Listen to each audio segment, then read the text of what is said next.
There's something very strange about the Las Vegas shooting. Details continue to pour in about last night's mass shooting in Las Vegas, but for now, one aspect in particular is a source of major confusion. At National Review, David French observes that despite suspected shooter Stephen Paddock possibly using an illegal fully automatic weapon, reportedly having an arsenal of more than 10 rifles and holding up in a rented corner room with a setup sophisticated enough to have cameras to alert him to approaching police, his relatives claim Paddock had none of the firearms interests, expertise, or military background one would expect to find in someone who went to Paddock's lengths to prepare this attack. CBS News, not an avid gun guy at all. Where the hell did he get automatic weapons? He has no military background, gunman's brother says. He was...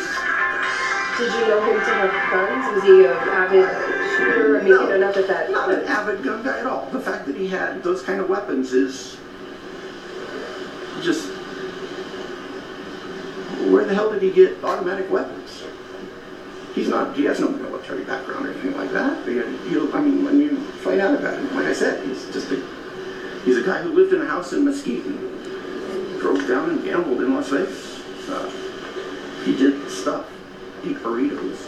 I mean... Yeah. Was the woman that they were looking for his girlfriend? Yes. Yeah, Mary Lou. I mean, that's why I was on the phone with the cops. It's right. Because What do you know we about were that? worried that he might have hurt her too. Police are actually describing her as his wife. So you assume... They might have got married, but I don't think they're married. I mean, it's just his girlfriend. So, a person who's not a gun guy has either expended untold thousands of dollars to legally purchase fully automatic weapons, somehow found them on the black market, or purchased and substantially modified multiple semi-automatic weapons and did so with enough competence to create a sustained rate of fire. This same person also spent substantial sums purchasing just the right hotel room to maximize casualties. I cannot think of a single other mass shooter who went to this level of expense and planning in the entire history of the United States. And there was no real warning. His family was unaware. His brother also reported that the shooter had no meaningful political or religious affiliations. He just hung out. At the same time, however, there are reports that a woman told a group of concert goers, "You're all going to die tonight."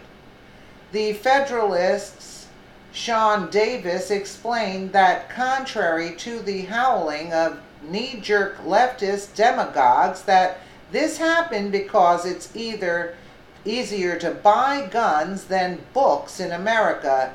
David must have put in a lot of effort and expense for a guy who knows even less about guns than the Washington Post. Under the National Firearms Act, it is illegal for any private civilian to own any fully automatic weapons manufactured after May 19, 1986. Only registered Class 3 FFLs may make them, and then only to purchase by qualified state and federal agencies. There are no exceptions. According to the ATF's official handbook on FAA laws and regulations, it's not even legal to make new replacement parts for pre-1986 machine guns. There is no exception allowing for the lawful production, transfer, possession, or use of a post-May 18, 1986 machine gun receiver as a replacement receiver on a weapon produced prior to May 19, 1986.